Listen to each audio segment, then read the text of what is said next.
भारत राष्ट्र समिति के अक़लियती क़ायदीन पर मुश्तमिल एक वफ़द ने तेलंगाना स्टेट वक्फ बोर्ड चेयरमैन सैयद अज़मतुल्लाह हुसैनी से मुलाकात करते हुए रायदुर्ग पानमख्ता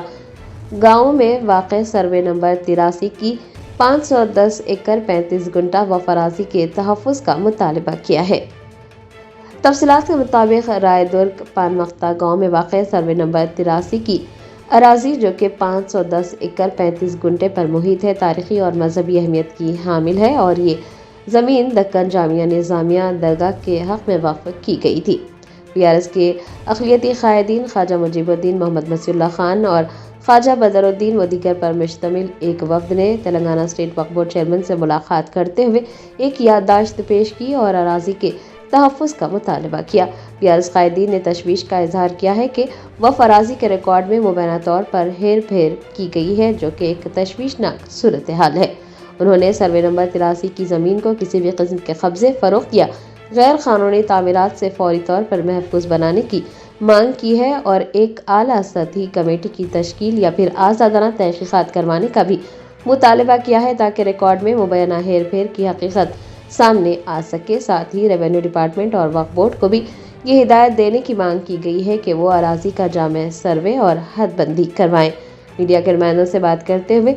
PRS रहनुमा मोहम्मद मसीहुल्लाह खान ने वज़ीर आला रेवंत रेड्डी से अपील की कि वो सर्वे नंबर 7 को फौरी तौर पर ममनुआ फहरिस्त में शामिल करें। उन्होंने वाज़ेह किया कि अगर BRS क़ायदीन के मुतालबात पूरे नहीं किए गए तो BRS का अक़लियती विंग सेक्रेटरीट, असम्बली और वक्फ बोर्ड के रूबरू एहतजाज करेगा और जब तक वफ़ अराजी के खिलाफ होने वाली कार्रवाइयाँ बंद नहीं हो जाती एहतजाज जारी रहेगा। मसीहुल्लाह खान ने हुकूमत पर तनकीद करते हुए कहा कि वक्फ बोर्ड के इजलास मुनक़्क़िद न करने के अहकामात जारी किए गए हैं। वक्फ बोर्ड के इजलास मुनक़्क़िद न होने की वजह से दरगाहों और मसाजिद के इंतज़ामी उमूर बुरी तरह से मुतासिर हो रहे हैं। उनका दावा है कि BRS की साबिक़ा हुकूमत के दौर में KCR ने वक्फ बोर्ड की जायदादों को ममनुआ फहरिस्त में डालकर अराजियात का तहफ़्फ़ुज़ किया था।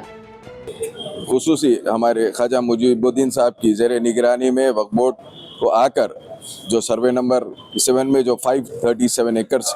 जो वफ़ की प्योर नोटिफाइड वफ़ लैंड है, जो कि जामिया निज़ामिया एक ऐसा मशहूर इदारा है कि पूरे तेलंगाना में हर कोई ये जानते हैं और वो इदारे से कई लोग फैज़ पाते हैं और ख़ास कर कई आलिम मुफ्ती भी वहाँ से सर्टिफिकेशंस लेते हैं। और मैं ये चाहता हूँ कि आप वक्फ बोर्ड से हम ये गुजारिश करें और ख़ास CM साहब से, रेवंत रेड्डी साहब को ये बोलना चाह रहे हैं कि भाई ये वफ़ नोटिफाइड लैंड है, आप TSIIC के तहत आप ये लैंड ऑक्शन कर चुके हैं, ये इमीडिएट ये ज़मीन वापस करिए। आप प्रीवियस में देखिए पूरे हिंदुस्तान में एक ही हुक्मरान थे KCR साहब, जो प्रोहिबिटेड लिस्ट में डाल के वक्फ बोर्ड के प्रॉपर्टियों को हमेशा सेव किए थे। हम अब चेयरमैन साहब से ये गुजारिश करे हैं कि वो सर्वे नंबर को इमीडिएट प्रोहिबिटेड लिस्ट में ले और जितने उसके अंदर ट्रांजैक्शंस हुए, सेल डीड्स हुए, वो इमीडिएट कैंसिल करे। वरना आज हम आकर उनको रिप्रेजेंटेशन दिए और इंशाल्लाह ताला अगर हमारी ये चीज़ अगर फुलफिल नहीं होंगी, BRS पार्टी के माइनॉरिटी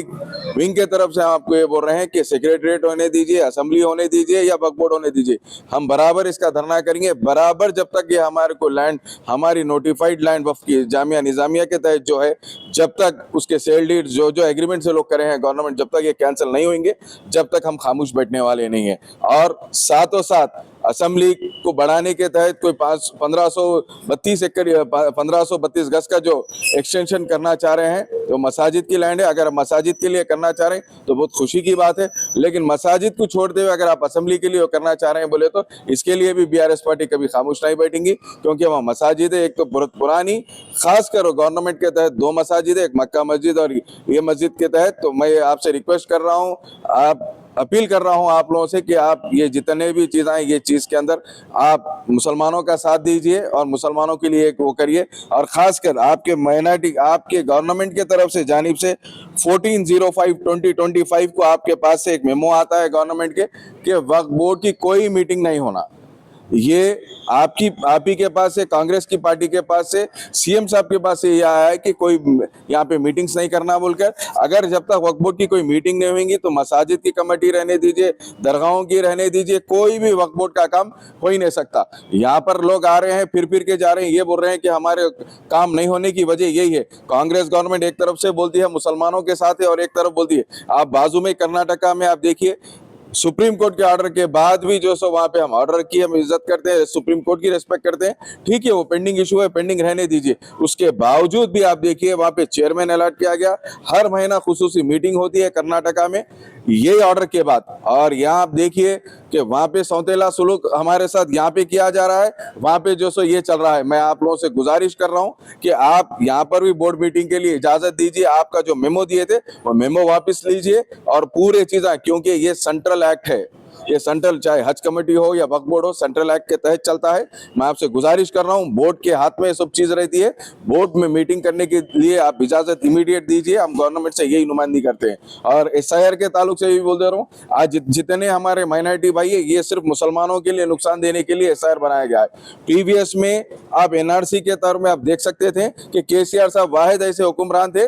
जो एक दिन की असेंबली रखकर जो सो NRC के खिलाफ जो सो बात करके NRC हमारे स्टेट में लागू नहीं होना बोल के उसका ऑर्डर लिए थे, असेंबली रखकर पूरे MLAs मिलकर जाके उस चीज पर साइन करे। लेकिन SIR ये सिर्फ और सिर्फ ये माइनॉरिटीज को नुकसान देने के लिए, माइनॉरिटीज के वोट कट करने के लिए। मैं जितने NRI भाई है, चाहे वो सऊदी में रहने वाले रहने दीजिए या अमेरिका जहां पे भी रहने वाले, मैं उनसे गुजारिश कर रहा हूँ, आप जो सो ये मत रहिए कि SIR से कुछ होने वाला नहीं है। SIR माने आपका वोट हक चले जाने वाला है, वो जाने के बाद NRC जैसा लागू हुआ, ये लोग यही करने वाले। मैं आप लोगों से फिर एक बार गुजारिश कर रहा हूँ, BRS पार्टी हमेशा से अब SIR के लिए देखिए, मुजीब भाई को भी जो सो रिप्रेजेंट कर कर यहाँ पे जितने भी डिस्ट्रिक्ट से पूरे स्टेट की नुमाइंदगी जो सो मुजीब साहब भी कर रहे हैं, और साथों साथ हमारी पार्टी सबको अलॉट करके ड्यूटीज देकर जो सो SIR का काम करा रही है। मैं बल्कि जितने भी पार्टी से मैं उनसे भी रिक्वेस्ट कर रहा हूँ, खासकर माइनॉरिटी भाइयों से रिक्वेस्ट कर रहा हूँ, आप SIR के लिए आप शौर लेकर आइए और जितने भी लोग यहाँ पर है उनके रिश्तेदार हैं उनसे बात करके SIR का काम आप आगे बढ़ाइए। शुक्रिया। अस्सलाम वालेकुम। आज वक्फ बोर्ड में जो ये कांग्रेस गवर्नमेंट की खामियां है, खुसूसी जो इदारे हैं माइनॉरिटीज़ के, वक्फ बोर्ड या माइनॉरिटी फाइनेंस कॉरपोरेशन या उर्दू अकादमी, हज कमेटी, इस इदारों से आज मुसलमानों का एक काम भी यहाँ पर नहीं हो रहा। खैर काम का, बिलों का तो छोड़ दीजिए, मगर ये कांग्रेस हुकूमत जैसा भी है, ये वक्फ बोर्ड के पूरे जायदाद, पूरे गवर्नमेंट एक्शन लगा के मुसलमानों के साथ बड़ी नाइंसाफ़ी हो रही। इस सिलसिले में आज वक्फ बोर्ड के एक्स चेयरमैन मसीउल्लाह साहब और हमारे BRS पार्टी के सीनियर लीडर बदरुद्दीन साहब और हमारे BRS पार्टी के साथियों के साथ आके वक्फ बोर्ड चेयरमैन साहब को ये रिप्रेजेंटेशन दिए कि हाल ही में जो ये रायदुर्गम मक्ता विलेज में जो 83 सर्वे नंबर में जो वक्फ बोर्ड की जामे निज़ामा की ज़मीन है, वो गवर्नमेंट एक्शन करके उसका पैसा लेके जा रहे हैं। इस सिलसिले में हमारे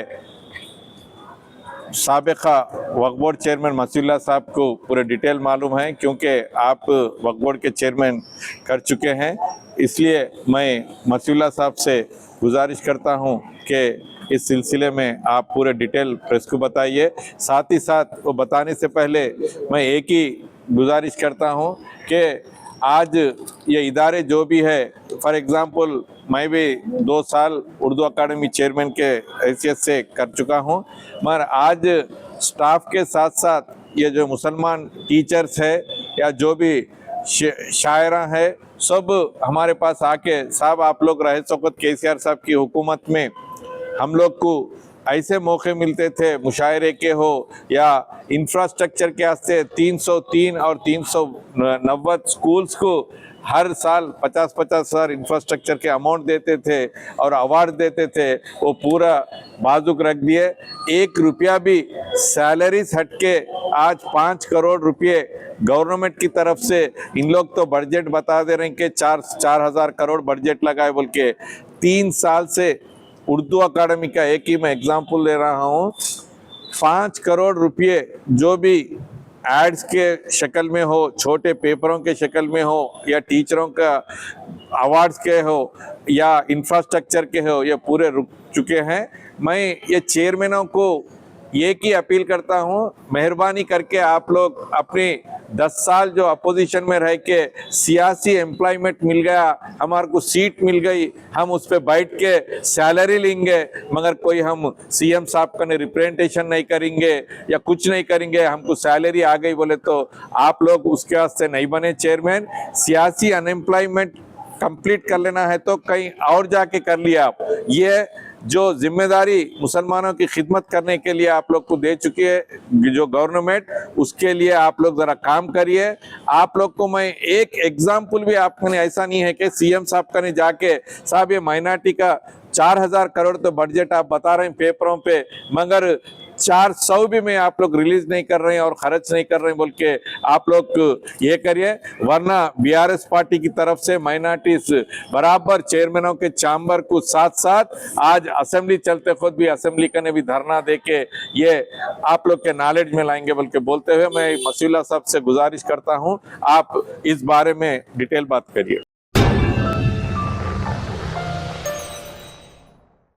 Germanton super speciality hospital national award winner doctor Mir Jawad Zar Khan, German trained senior orthopaedic surgeon and director, माहिर डॉक्टर्स डॉक्टर वासिफ आजम और doctor Bharvi Chanduri, senior cardiologist और दीगर डॉक्टर्स नुमाया खिदमत अंजाम दे रहे हैं। Robotic surgery, advance cath lab, MRI, operation theatre, ICU, 2D ultrasound जैसी सहूलियात से आरास्ता कॉर्पोरेट लेवल हॉस्पिटल, वाजबी फीस में हर मर्ज से शिफायाबी के लिए Germanton super speciality hospital, Attapur,